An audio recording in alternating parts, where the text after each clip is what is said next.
I felt like I had been skinned alive. And she says, yeah, entrepreneurship is the spiritual work you didn't know you needed. But it like surfaces all of the like good things about you, things that you didn't know, like strengths and abilities that you didn't know you had. But it'll also surface the things like your shadow self and the things that you didn't want to look at before. And all of a sudden you have to address all of them, right?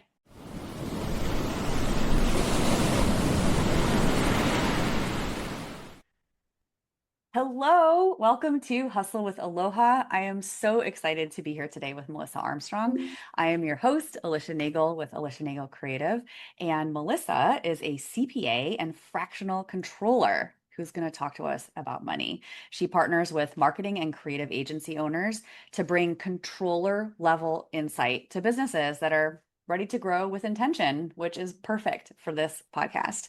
She's got over 20 years of experience and builds the financial systems, reporting, and rhythms that give business owners financial clarity so we can focus on leading the business. Thanks to Melissa, they have things like clear cash flow, predictable billing, and can feel confident making the big financial decisions. Melissa, welcome. So glad to have you.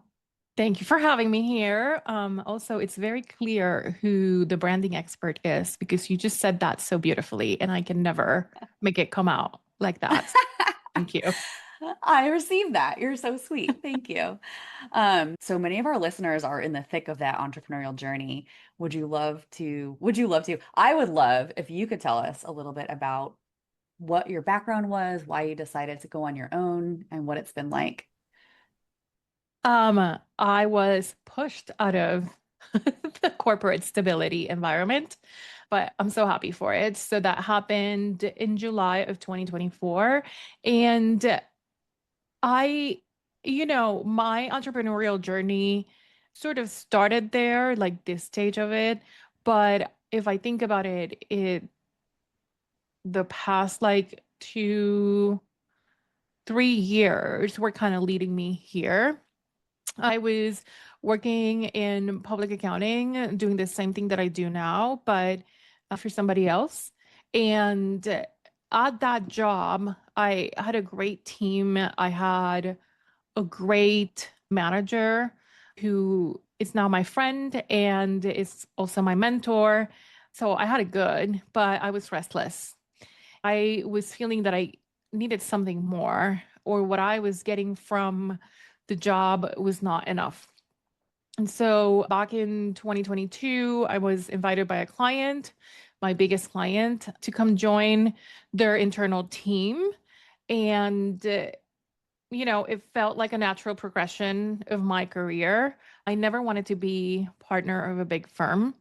And this job came with a fancy title and money, I'm not going to lie.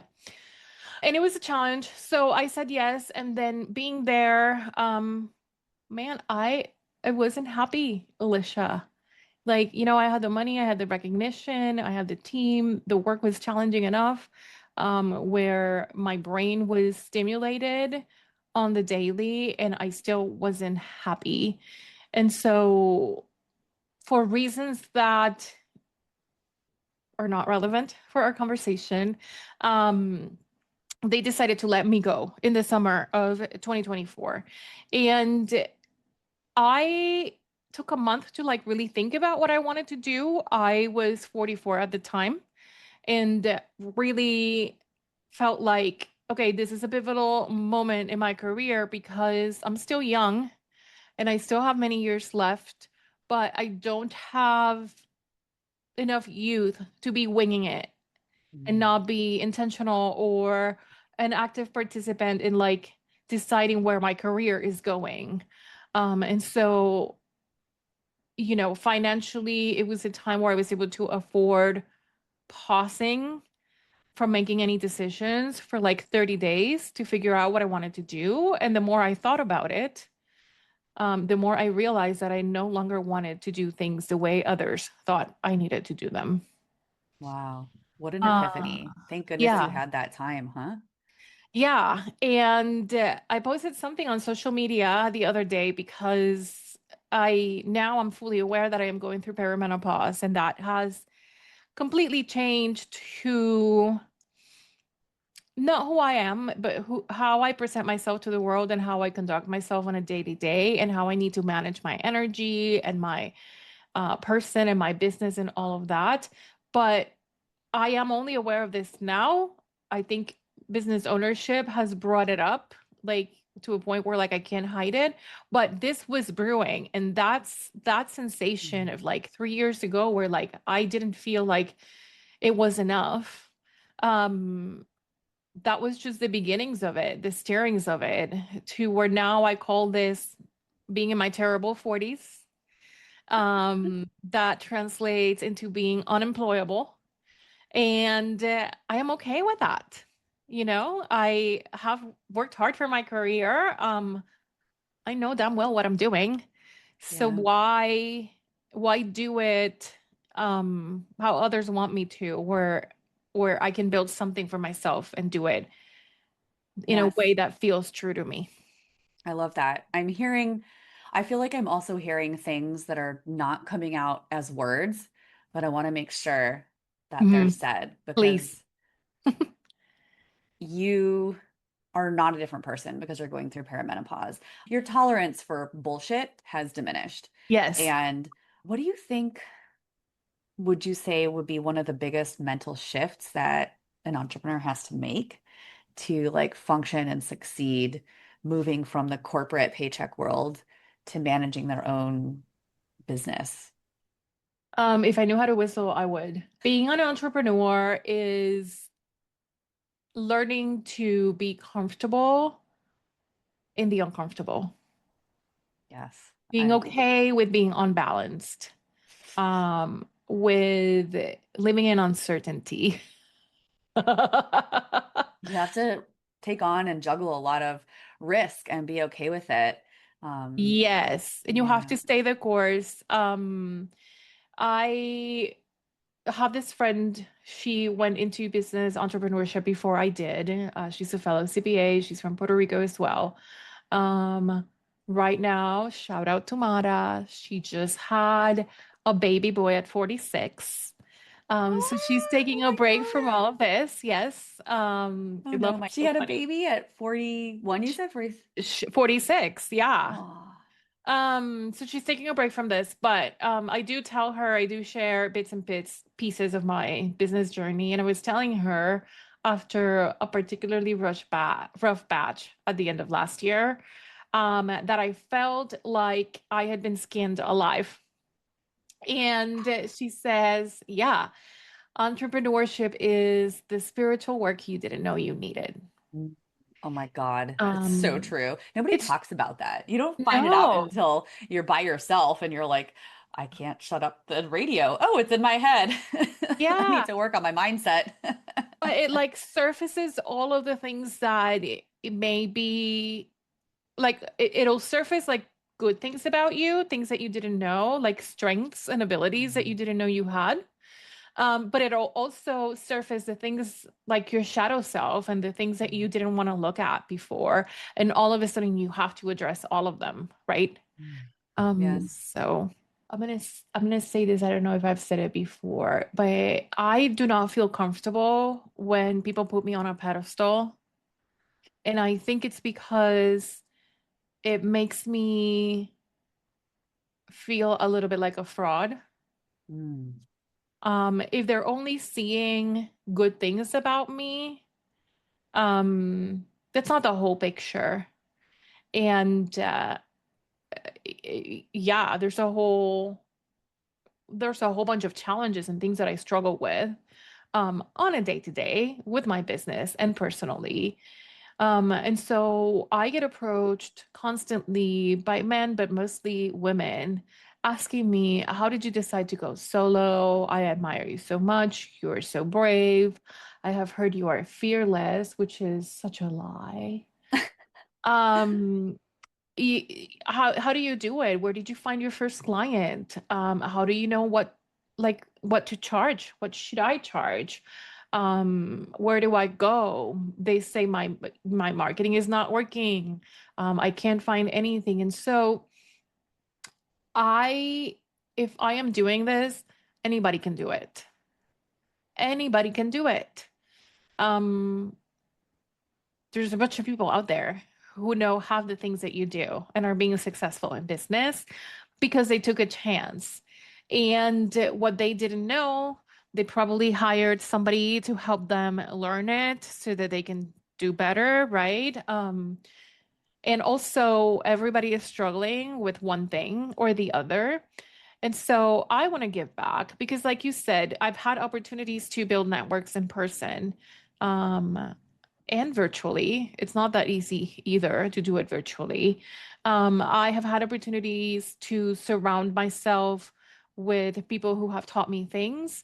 I also was in a position of privilege when I went into my business because I came off of a highly compensated job. I had savings. I was paid a severance. But my decision making would have been completely different if I didn't have these pieces in place. But people deserve to know that, right? People deserve to know how long it took me to find my first client. Right. It People looks easy deserve, from the outside, right? yeah, people deserve to know that, like, sure, my business finances are steady, they are solid, but my personal finances are not anymore.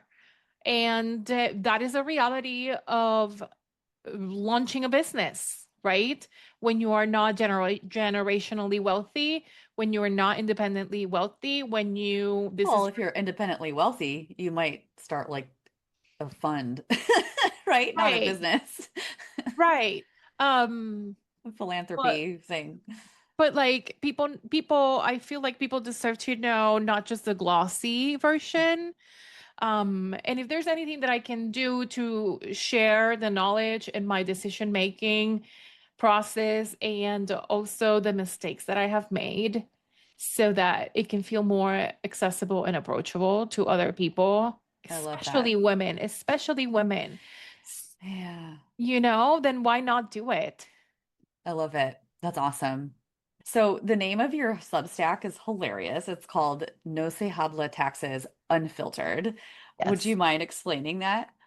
Yes. So I'm sure the funny part is the no se habla taxes. And this is part of my accidental branding. So when I first declared to the world that I was doing this, I always tell this story, and my brother is like so embarrassed and says, I don't do that anymore. He would tell people, he's a big networker. He would tell people, this is my sister, Melissa. She can help you with your taxes. She just started her business. And I'd be like, no, I can't.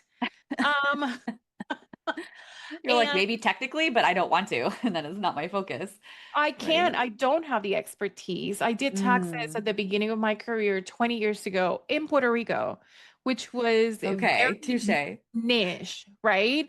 Now it's been too long. It would be a huge lift for me to um get current on tax law. And also, I don't care to. I was just gonna say that's not your flame. Like that's not your calling. There's other people who do that and they do it well, and they don't want to do what I do. And we need each other. So, like, let them do it. But I would get constantly on LinkedIn and even my cell phone, like DMs, text messages. Hey, I'm looking for somebody to do my taxes. Can you help me? I was like, no, I can't. So I You're started like, putting like, no, say habla taxes. yeah, so I started putting a tagline that said, nope, I don't do tax. Still would get those requests, and it sort of morphed. And then I came up with the idea to do a podcast, and I was looking for a name and working with my marketing coach, um, brainstorming an AI. This name was born, and it just felt so much like me. It felt like, that bathing suit that you look so hot in, Yes, I right? love that analogy. That's how it felt. And so now it's my trademark. I got it That's trademarked. that's So so funny. I love it. And I mean, taxes are one of the biggest sources of anxiety for a lot of entrepreneurs. So super clear, you don't prepare taxes, but you do help prepare clients so that they can like have enough money set aside to pay their taxes. Do you have any like advice for planning for tax season so that it's the amount due isn't like crippling for an entrepreneur?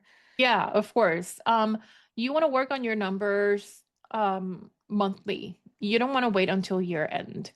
And if it's not monthly, at a minimum quarterly, so that you can send them to your tax person every quarter and they can look at it and tell you how much money you need to be saving for tax time, or if you need to be making quarterly payments. Yeah.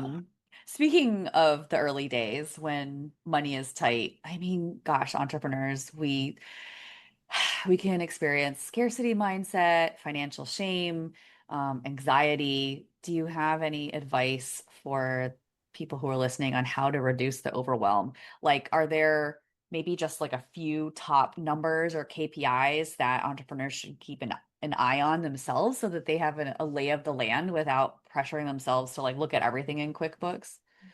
Yes. Um, I mean, you should always know how much money you have in the bank, but that is not the full story. When you are starting out, you really need to understand how much money you want to make yourself, how much money you want to pay yourself. And then you have to go up from that and figure out how much money is going to cost you to generate that revenue. So, like if you have to pay, for example, I pay an IT team because um, cybersecurity is a huge risk in my industry, and Yeah. I need to safeguard my clients' financial information. So, I do pay for that. That's an example. If you need help from somebody to help you execute the client work or even the admin work, if you need to pay for software, tools to be able to provide the service that you do, you need to understand all of those numbers so that then you can add on top of that to figure out what your true revenue goal is. Do you have any like common, I think a lot of entrepreneurs are like nervous about what they don't know. They don't know. Are there some common rookie financial mistakes that you see entrepreneurs make that can cause problems down the road that they might not realize at the time? The one that breaks my heart the most is when people don't have a church and state approach to their business finances. Um, Separate. you can be building a beautiful thing and your sales numbers could be there, but then you are putting all of your personal expenses on the business credit card and you're racking up that debt and you're drawing money from the bank account every time you need to make a big purchase, um, or you have to pay a house bill or something like that. Um, and there's no strategy or structure. And for a couple of reasons, um, the obvious one being like the financial health of your business is never going to be good if you're doing this. And number two, because you are cutting through the corporate veil.